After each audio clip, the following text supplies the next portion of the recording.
reasonable requests after the home inspection. Let's talk about that.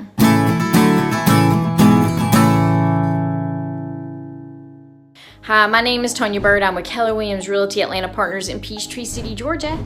And today we're talking about what are some reasonable requests that somebody might ask for repairs after the home inspection's done. Before we can get into the nitty-gritty of what's reasonable, we need to lay the groundwork and understand what kind of market that we're in. This is where an agent's going to be key, whether you're on the buy side or the sell side.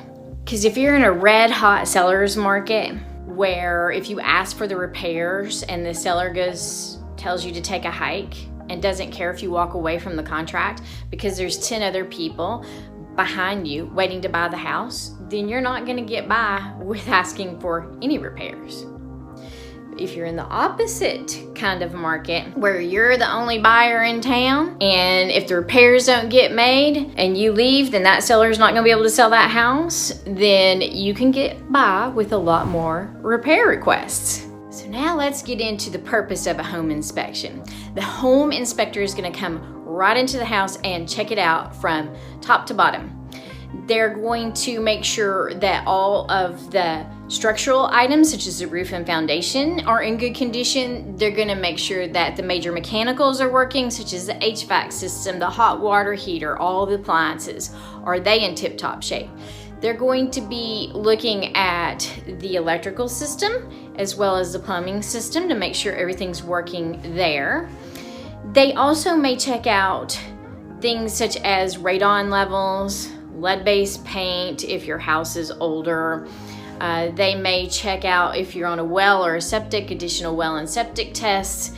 And they also may check out for the creepy crawlers and the critters, the termites, or to see if there's any squirrels having a party in the attic. Once the inspection is over, you get a nice, lovely little report that's several pages thick that talks about any safety issues that are there, that talks about anything that's out of code that you need to be aware of, and it also lists the things that are functioning normally. So now you have your laundry list of items.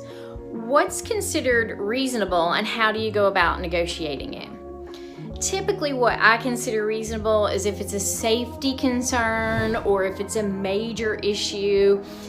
That's something that's reasonable to ask for. And you can either ask for the seller to pay outright for it before closing, or the repair can even be made after closing, but it comes out of the seller's pocket. Or you ask for a price reduction, or for the seller to contribute to the buyer's closing costs so that the buyer doesn't have to bring as much money to the table, so they have that money in pocket so they can make the repairs after closing themselves. Or the buyer can walk away. That's pretty much what the options are. So now let's talk about what's not reasonable. Things that are not reasonable are cosmetic things. If there's chipped paint somewhere, or maybe there's a carpet stain that can easily be cleaned, it's really not reasonable. If it's a repair that's only going to cost $100 or a little bit of sweat equity, probably not reasonable. Things that are old and they're functioning. So sometimes we run into major mechanicals that are coming to the end of their life, but they are in perfect condition as of the time of the purchase. That's typically not something that you ask somebody to replace if it's functioning. And then code, building code. All the inspectors have to quote what's current in the building code. And whatever house you're buying, if it's older, that building code might not have been around when it was built. So bringing something up to code and it's functioning typically is not a reasonable request. Finally, I think a good home warranty is a good thing to have during this negotiation period, especially if you're not asking for repairs to be made, or you do have some appliances or major mechanicals that are close to the end of their life. After the buyer moves in, if those things go kaput, then they have that home warranty that helps them out so they don't have to have so much coming out of pocket. So it's also a good negotiation tool during this home inspection repair process. Well, whether you're on the buy side of this or the sell side of this, I hope you found this video helpful. And if you need somebody in the greater Atlanta area, be sure to reach out to me. I'll be glad to help. And if you need somebody in your neck of the woods, let me know. I'll be glad to make that connection, and I'll see you guys later. Bye. Are you digging the kind of content I'm producing? Then be sure to watch this next video.